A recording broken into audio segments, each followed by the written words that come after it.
pasca kematian. Pasca kematian. Sampai ke ujung. Ujung yang tidak ada sekatnya lagi disebut akhirat namanya. Jelas ya? Ujung yang tidak ada sekatnya disebut apa? Akhirat. Wabil akhiratihum yakinun. Pelan-pelan. Tadi kan kita yakin setelah wafat itu ada kehidupan kan? Ini harus terpatri nih. Sebab kalau orang tidak meyakini ini, maka dia merasa hidupnya untuk dunia saja. Ini yang menjadikan seseorang itu memanfaatkan semua kegiatan dunia seperti apa yang dia inginkan. Makanya kalau ditanya, kenapa kok harus mabuk-mabuk begitu? Kapan lagi, kan hidup cuma sekali. Gitu? Setelah ini kan gak ada hidup lagi. Nah itu sebetulnya kata-kata itu sudah terlambat. 15 abad lalu orang jahiliyah sudah punya kata-kata itu. Wa ma yuhlikuna illad dahr. Kita itu hidup cuma sekali. Kalau udah meninggal, udah mati, nggak ada lagi kehidupan. Mumpung masih hidup, nikmati bos katanya. Itu udah ada dulu. Kalau ada yang begitu, jahiliyah tuh. Ya, terlambat dia. Ya, barangkali nasabnya Abu Jahal tuh dari atas tuh. Itu ada di Quran, bahasanya ada. Makanya ngaji. Ya, kalau ngaji kita bisa bedakan mana yang terlambat, mana yang faktual, gitu kan? Mana yang benar, mana yang kurang tepat. Halo, jelas? Ya. Nah, ini gambarannya nih. Nah, kalau kita yakin, maka kita punya persiapan. Kalau nggak yakin, nggak punya persiapan. Nah, karena kita sadar ada kehidupan setelah kematian, dan dimensinya sama atau tidak? Beda. Alamnya sama nggak? Nih, saya mau tunjukkan logika berpikir yang sederhana. Di alam yang sama saja, kalau pindah tempat, pasti butuh bekal kan? Ya, Anda dari rumah ke sini, kalau nggak ada bekalnya bisa nggak ke sini? Nggak mudah. Kendaraan perlu bensinnya, naik motor perlu ada ongkosnya, apalagi pindah lebih jauh lagi. Maaf, sekarang di Jakarta misalnya pengen untuk ke Tanah Suci, dari Tanah Kusir ke Tanah Suci, pengen ke Mekah, pengen ke Madinah, mungkin nggak berangkat kalau nggak ada bekalnya? Tidak. Sekarang begitu sampai ke Saudi, maaf, mata uangnya sama nggak? Tidak. Geser lagi terus agak lebih jauh ke Amerika. Ke Amerika bisa nggak beli air pakai rupiah? Pakai apa? Dolar. Di Malaysia pakai apa? Hukumnya sama nggak? Tidak. Ke Singapura aja nggak bisa sembarangan, ya kan? Di sini jalan buang sampah, nggak ada yang lihat, buang. Di Singapura bisa jadi nggak berani. Di Jepang bisa jadi harus ikut sistem kan? Berarti ada hukumnya sendiri, ada aturannya sendiri. Di alam yang sama, cuman beda tempat, beda aturan. Maka sekarang pindah alam, jadi nggak logis kalau aturannya sama. Pasti beda. Karena itu saat pindah alam, yang dibawa pun dunia itu akan ditinggalkan, nggak ada yang dibawa. Karena kan judulnya meninggalkan dunia kan? Dan hebatnya diumumkan di speaker di toa-toa. Assalamualaikum warahmatullahi wabarakatuh.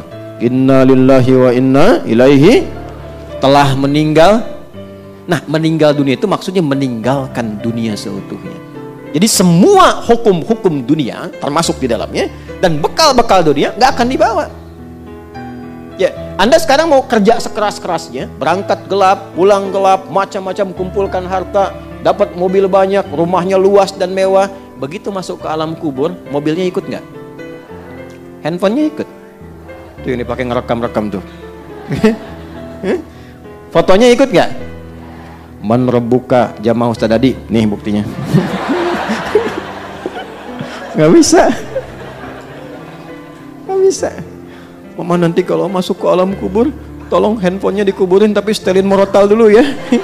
Pulsanya kirimin tiap pekan. Nggak bisa tetap. Nggak ada yang masuk. Bajunya sama nggak dengan sekarang? Ganti. Anda mau kumpulin pun banyak sampai puluhan ratusan, tetap yang dipakai beda. Dan hilang semua. Begitu dipaksa dimasukkan, rusak. Hancur. Karena bukan tempatnya. Bukan fasilitasnya. Bukan hukumnya. Pindah tempat. Maka pindah hukum. Beda aktivitas, beda perbekalan. Sekarang pindahnya beda alam. Kita masuk ke alam pasca kematian, pasca kehidupan dunia, masuk ke alam kubur. Belum ke akhirat, ya baru dikubur. Karena beda alamnya, alam dunia dengan kubur sudah beda hukumnya. Silahkan cek di buku, di kitab mana ada keterangan tentang kubur. Di Islam lengkap. Afala ya'lamu idza bu'thira ma fil kubur. Tahu nggak ketika nanti dikubur sampai bangkit itu bagaimana kehidupannya? Maka turun ketentuan-ketentuan supaya disiapkan sebelum masuk. Jadi sebelum masuk kita sudah punya bekal. Itu indahnya dalam Islam. Terjadi sudah siap, nggak kejadian nggak ada ruginya. Itu jawabannya bagi orang yang nggak yakin dengan alam kubur. Nah, saya nggak ada masalah kok. Kalau nggak kejadian ya nggak apa-apa, nggak ada ruginya bagi saya. Tapi kalau kejadian situ yang rugi, ya kan? Oh kubur tuh nggak ada apa-apanya, cuman tidur aja. Ya nggak apa-apa, saya tidur kan pengen enak. Pengen punya fasilitas, tidurnya nyaman, empuk, mimpinya enak. Situ nggak punya persiapan, silahkan tidur dalam kubur, mimpi ketemu neraka. Ya kan? Anda di alam dunia mimpi ketemu kuntilanak, pengen cepet bangun kan? Jelas kan? Halo? Ini di alam kubur kan ada orang mengatakan nggak ada siksa, yang ada cuma tidur aja. Ya memang Anda tidur, tapi mimpinya neraka terus pagi sampai petang. Dan nggak bisa bangun lagi. Tersiksa nggak? Nah daripada kita capek dan bingung, menelisik, ya mencari-cari menduga-duga, yang sudah pasti aja Allah bilang apa pencipta kita. Nabi terangkan apa? Keluarkan kurikulum alam kubur sebagai persiapan pulang. Dan indahnya dalam Islam itu terintegrasi dengan kegiatan dunia dalam bentuk amal soleh tadi. Sholat, kan kita kerjakan kan? Apa manfaat sholat untuk dunia? Menjadikan kita menjadi lebih baik. Inna sholata tanha 'anil fakhsya wal munkar. Apa manfaat untuk kematian? Dalam sholat ada tumakninah namanya, melatih ketenangan. Tumakninah itu dari bahasa itma'anna yatma'innu, melatih jiwa untuk tenang. Jiwa bahasa Arabnya nafas. Jiwa yang dilatih tenang, maka punya sifat jiwa yang tenang. Dalam bahasa Arab disebut nafsul mutmainnah. Nah, latihan sholat kita tumakninah ruku, tumakninah dalam sujud, membentuk nafas mutmainnah. Apa manfaat nafas mutmainnah untuk pulang? Saat maut itu dicabut, maka dampaknya lahir ketenangan dalam jiwa. Itu yang dimaksud ya ayyatuhan nafsul. Bagaimana nafsul mutmainnah muncul? Tumakninah. Kapan munculnya? Dalam ibadah. Jadi ketika sholat diberikan ketenangan untuk pulang, cara pulangnya. Di alam kubur dapat kebaikan. Anda ayah, ibu berjuang merawat anak dengan baik saat mengandung, ya, jaga yang halalnya masuk, yang haram mesti keluar, bacain Quran, dekatkan dengan Allah sejak dalam kandungan, begitu lahir dirawat-rawat, tiba Anda meninggal misalnya dalam perawatan yang baik, itu jihad, Bu. Tahu apa yang terjadi? Orang-orang yang mendedikasikan hidupnya untuk mengabdi kepada Allah, padahal kan normal sebagai seorang ibu merawat kan? Normal kan? Merawat, memberikan yang baik, gizi yang baik, tapi dia niatkan karena Allah. Itu begitu dia wafat, langsung turun kandungan ayat tentang fi sabilillah. Wala tahsabannal ladzina qutilu fi sabilillahi amwata bal ahya'un 'inda rabbihim yurzaqun. Orang-orang yang mendedikasikan hidupnya untuk beribadah kepada Allah, berjuang di jalan Allah, jangan dikira wafat begitu saja. Di alam kubur kami berikan kehidupan yang lebih megah dengan nikmat yang berlimpah. Dan perjuangan itu jangan selalu digambarkan kepada jihad militer. Itu ketika ada tuntutan, ketika nggak ada, keluarkan. Makanya belajar apa kurikulumnya menjadi jihad, perjuangan yang baik karena Allah. Antum tafaqquh fiddin, belajar, lakukan karena Allah. Dalam Islam itu belajar, apapun yang dipelajari, tujuan akhirnya mengenal Allah. Antum pintar sepintar-pintarnya jadi profesor, nggak kenal Allah, nggak disebut pintar dalam Quran. Justru Allah turunkan itu untuk diriset. Nanti poin nomor 3, kita kan baru 1, ya kan? Baru 1 kan? Nanti poin nomor 3 itu Allah tampilkan wal jibala autada, itu kan? Ada gunung-gunung, ada awan-awan. Wa anzalna minal mu'sirati ma'an tajajja. Riset tuh awan, riset langit, riset lautan, riset daratan. Turunlah ilmu dari situ. Riset langit, astronomi nanti. Ya, di daratan ada geologi, geofisika, geofisis dan sebagainya. Di lautan ada ilmunya lagi. Tapi puncak dari semua itu untuk kenal Allah. Karena dibuat itu supaya Anda tahu ada pencipta. Bukan cuma gali tambang, nemuin emas, nemuin nikel, nemuin tembaga. Yang ketika meninggal gak dibawa semuanya. Gak dibawa. Ada yang kain kafannya terbuat dari emas, dari tembaga. Gak ada. Jadi puncak tertingginya kenal Allah. Ngapain pintar-pintar gak kenal Allah? Dan gak dibawa pulang gitu. Jadi Anda diminta pintar, sukses, bahagia, ya, kemudian juga mulia, hartanya bisa dipakai untuk menikmati dunia, saat yang bersamaan niatkan untuk ibadah. Punya poin akhirat.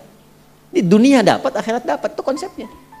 Dan tidak meninggalkan dunia. Karena ayatnya berbunyi Rabbana atina fid dunya wa fil akhirati wa qina. Itu ada keseimbangan. Karena kita yakin kehidupan akhirat, maka turunkan kurikulumnya. Maka di sini ada kurikulum Quran, pendahuluannya Quran surah kedua ayat 153 sampai 157. Kemudian Quran surah ketiga Ali Imran ayat 169 sampai dengan ayat 172 misalnya. Nah, terakhir puncaknya, ini saya tutup di sini.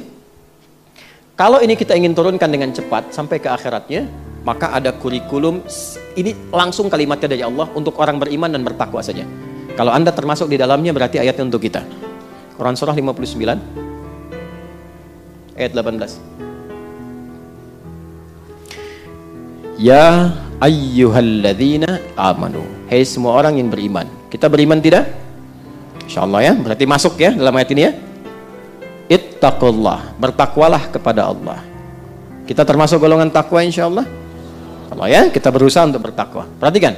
Wal tanzur nafsum ma qaddamat. Hendaknya setiap personal, setiap diri yang merasa beriman dan ingin meningkatkan takwa, maka buktikan dengan memiliki program hidup li ghad. Ghad di situ maksudnya sampai akhirat. Jelas? Bikin kurikulum sampai akhirat. Nah, cara cepatnya turunkan kurikulum akhiratnya ke bumi, lalu tunggangi itu sampai wafat. Gampangnya begitu. Nah, akhirat itu tadi saya katakan, ini secara singkat nih saya mau tutup. Akhirat itu kan ujung sesuatu yang nggak ada lagi setelah itu. Ini papan tulis nih ujungnya nih. Misalnya nggak ada lagi setelah ini, maka ini akhirat namanya. Akhir dari sesuatu yang sudah pada ujungnya. Kehidupan kita akan berada di satu tempat yang itu ujung dari sesuatu. Setelah itu nggak ada kehidupan lagi. Dunia pindah ke alam kubur, waiting room ya. Makanya disebut barzakh, pemisah, waiting room. Setelah itu kemana? Nah, cuman dua akhirnya. Imma surga, jannah, atau neraka nar. Yang di sini sementara araf. Orang cerdas, orang sehat pengen kemana? Enggak. Jadi kalau ada orang yang mudah menganggap neraka, ringan mengatakannya, bahkan mengatakan ya nggak apa-apalah di neraka juga, ini ketemu ini juga. Ini menunjukkan bahwa ada sesuatu yang tidak sehat dalam jiwanya. Dan orang yang nggak sehat jiwanya lebih berbahaya dibandingkan orang yang nggak sehat fisiknya. Gitu ya, hati-hati ya.